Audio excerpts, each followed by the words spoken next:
പിതാവിന്റെയും പുത്രന്റെയും പരിശുദ്ധാത്മാവിന്റെയും നാമത്തിൽ ആമേൻ. നമുക്ക് പ്രാർത്ഥിക്കാം.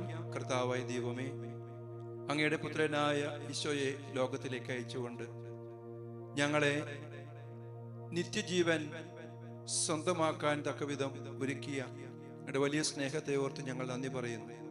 അങ്ങയിൽ വിശ്വസിക്കുന്ന ഒരുവനും നശിച്ചു പോകാതെ നിത്യജീവൻ പ്രാപിക്കുന്നതിനു വേണ്ടി ഏകജാതനെ ലോകത്തിലേക്ക് അയച്ചുവല്ലോ. ആ പുത്രനായ ഈശോയെ സ്വീകരിക്കാൻ ഇതാ ഞങ്ങൾ ഹൃദയം തുറന്ന് കാത്തിരിക്കുന്നു. കർത്താവ് ഞങ്ങളുടെ ഹൃദയങ്ങളിലേക്ക് കടന്നു വന്ന് ഇരുളടഞ്ഞു പോയ ഞങ്ങളുടെ ജീവിതത്തെ അവിടുന്ന് പ്രകാശപൂരിതമാക്കട്ടെ. ഭയം നിറഞ്ഞ ഞങ്ങളുടെ ജീവിതത്തെ സമാധാനത്താൽ നിറയ്ക്കണമേ. സന്തോഷമില്ലാത്ത ഞങ്ങളുടെ ജീവിതത്തിൽ വലിയ ആനന്ദം നിറയ്ക്കട്ടെ. വലിയ രക്ഷയുടെ സദ്വാർത്ത ഞങ്ങൾ സ്വന്തമാക്കുകയും ചെയ്യട്ടെ. ആമേൻ. ഈശോയിൽ സ്നേഹമുള്ളവരെ, ആദ്യമായി തന്നെ എല്ലാവർക്കും ഈശോയുടെ പിറവി തിരുനാളിന്റെ ആശംസകൾ പ്രാർത്ഥനാപൂർവം നേരുകയാണ്. പ്രിയമുള്ളവരെ, നമ്മൾ ഇന്ന് ലോകം മുഴുവൻ ക്രിസ്മസിന്റെ സന്തോഷത്തിലാണ്. ഇന്ന് തിരുവചനം നമ്മോട് പറയുന്നത് നമുക്ക് ശ്രവിക്കാം. ലൂക്കായുടെ സുവിശേഷം 2-ാം അധ്യായം അതിന്റെ 10 മുതൽ 14 വരെയുള്ള തിരുവചനങ്ങൾ, അതായത് ഈശോയുടെ ജനനത്തിൽ ആട്ടിടയന്മാർക്ക് ലഭിച്ച സന്ദേശമാണ്. അവിടെ ഇപ്രകാരം പറയുന്നു: വലിയ സന്തോഷത്തിന്റെ സദ്വാർത്ത ഞാൻ നിങ്ങളെ അറിയിക്കുന്നു. 10-ാം വാക്യം: ഇതാ സകല ജനത്തിനും വേണ്ടിയുള്ള വലിയ സന്തോഷത്തിന്റെ സദ്വാർത്ത ഞാൻ നിങ്ങളെ അറിയിക്കുന്നു. അതിനു മുന്നായിട്ട് പറയുന്നൊരു കാര്യമുണ്ട്: ഭയപ്പെടേണ്ട. നിങ്ങൾ ഭയപ്പെടേണ്ട. ഇതാ സകല ജനത്തിനു വേണ്ടിയുള്ള വലിയ സന്തോഷത്തിന്റെ സദ്വാർത്ത. ഏതാനും കാര്യങ്ങൾ ഈ വചനത്തിലുണ്ട്. ഒന്നാമതായിട്ട് നിങ്ങൾ ഭയപ്പെടേണ്ട എന്നുള്ളതാണ്. രണ്ടാമതായിട്ട് ഇത് ഏതെങ്കിലും ഒരു ജനതയ്ക്ക് മാത്രമായിട്ടുള്ള ഒരു സന്ദേശമല്ല, സകല ജനത്തിനും വേണ്ടി. അവര് ഉൾക്കൊണ്ടാലും കൊള്ളാം, ഇല്ലെങ്കിലും കൊള്ളാം. യേശുവിൽ വിശ്വസിച്ചാലും കൊള്ളാം, ഇല്ലെങ്കിലും കൊള്ളാം. ഇതെല്ലാവരുടെയും എല്ലാ ജനത്തിനും വേണ്ടിയിട്ടുള്ള സന്തോഷത്തിന്റെ സദ്വാർത്ത, സന്തോഷം നൽകുന്ന സദ്വാർത്ത, നല്ല വാർത്തയാണ്, സുവിശേഷമാണ്, വിശേഷമാണ്. ഞാൻ നിങ്ങളെ അറിയിക്കുന്നു എന്ന് പറഞ്ഞുകൊണ്ടാണ് ദൈവത്തിന്റെ ദൂതൻ ആട്ടിടയന്മാർക്ക് ഈ സന്ദേശം നൽകുന്നത്. പ്രിയമുള്ളവരെ, ഈ വചനം നമ്മൾ ആഴത്തില് നമ്മൾ ധ്യാനിക്കുമ്പോൾ നമുക്ക് മനസ്സിലാകും എന്തുകൊണ്ടാണ് ഭയപ്പെടേണ്ട എന്ന് ദൈവത്തിന്റെ ദൂതൻ ഈ ക്രിസ്മസ് ദിനത്തിൽ നമ്മളോട് പറയുന്നത്. ഇടയന്മാരോട് ഇപ്രകാരം പറഞ്ഞു: നിങ്ങൾ ഭയപ്പെടേണ്ട. കാരണം ക്രിസ്മസ് എന്ന് പറയുന്നത് ഒരു വികാരമല്ല, ഭൗതികമായ ഒരു ആഘോഷമോ മറ്റൊന്നുമല്ല. നമുക്ക് അതിനപ്പുറത്ത് ഇത് ദൈവത്തിന്റെ ഒരു സുവിശേഷമാണ്.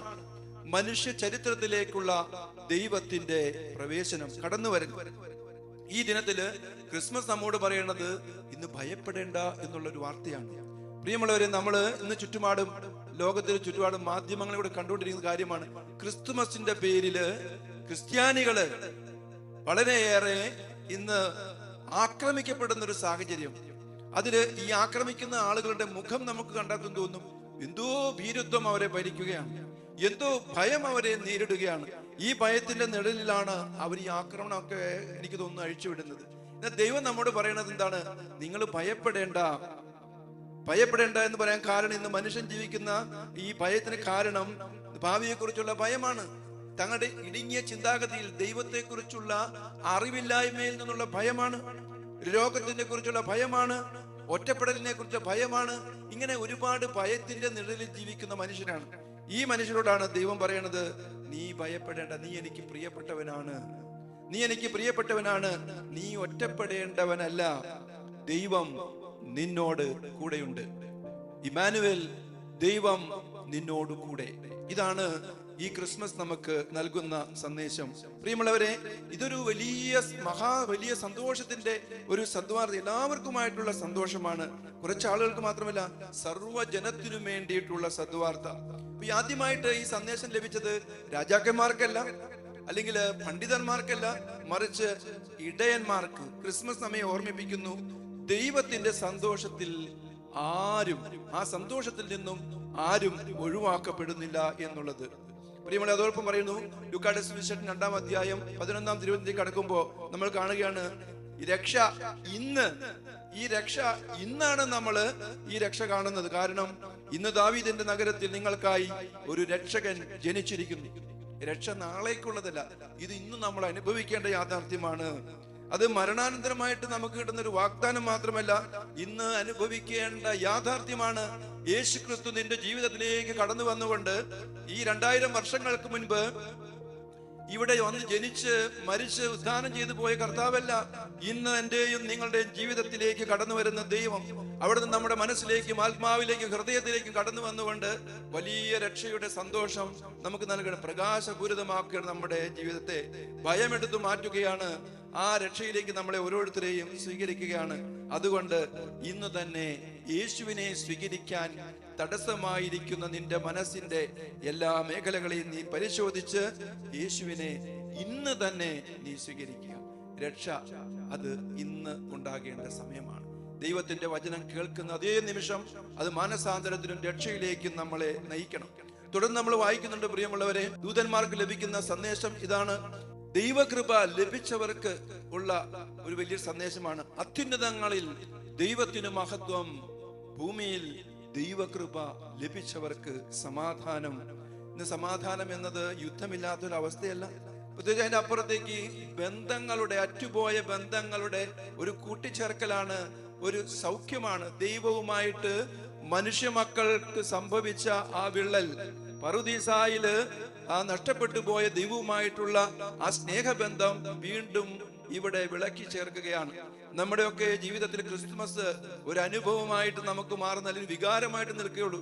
അതൊരു അനുഭവമായിട്ട് മാറുന്നത് നമ്മുടെ വ്യക്തിബന്ധങ്ങൾ, ദൈവത്തോടും സഹോദരങ്ങളോടും നമ്മളോടും ഒത്തുള്ള ആ ബന്ധം ഇന്ന് നമ്മൾ കൂടുതൽ ഊട്ടി ഉറപ്പിക്കുമ്പോഴാണ്, അത് ഉറപ്പിക്കുമ്പോഴാണ്, കണ്ണി ചേർക്കുമ്പോഴാണ്. പ്രിയമുള്ളവരെ, കുടുംബങ്ങളില്, സഭയില്, സമൂഹത്തില് സമാധാനം സ്ഥാപിക്കാനാണ് യേശു ക്രിസ്തു ജനിച്ചത്. ഇന്ന് നമുക്കറിയാം, ഈ മേഖലകളിലൊക്കെ അസ്വസ്ഥതയുണ്ട്. കുടുംബങ്ങളിലുണ്ട്, സഭയിലുണ്ട്, ഇതിന്റെയൊക്കെ പേരില് എന്തോ മനുഷ്യനെ ഭയപ്പെടുത്തുന്ന എന്തൊക്കെയോ ഉണ്ട്.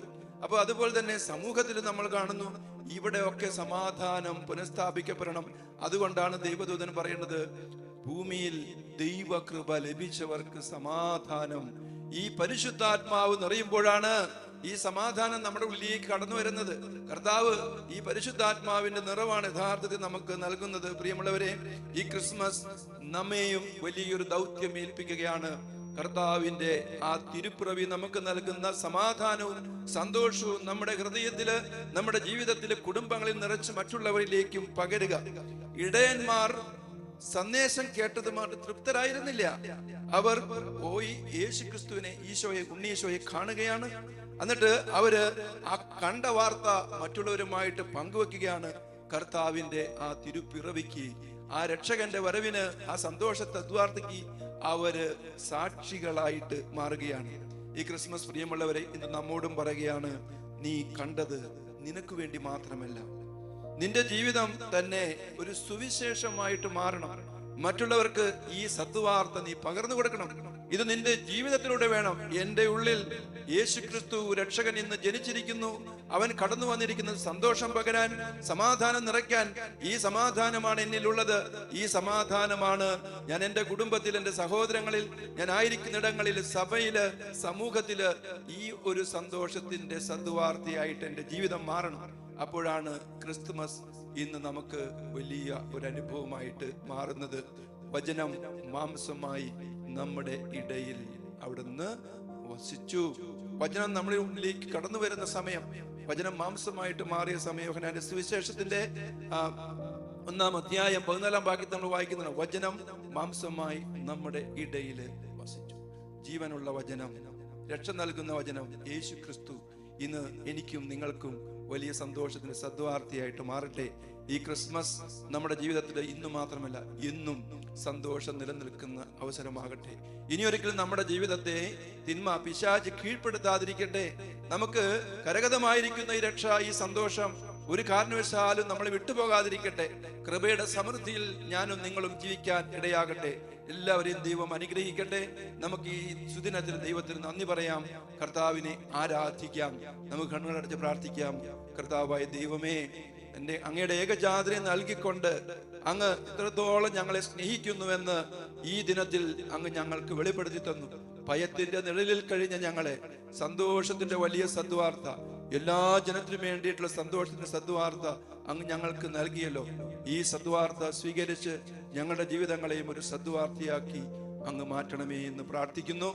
നിങ്ങൾക്ക് എല്ലാവർക്കും ക്രിസ്തുമസിന്റെ ഏറ്റവും സ്നേഹം നിറഞ്ഞ ആശംസകൾ നേരുന്നു. Happy Christmas. ദൈവം നിങ്ങളെ ഓരോരുത്തരെയും സമൃദ്ധമായി അനുഗ്രഹിക്കട്ടെ.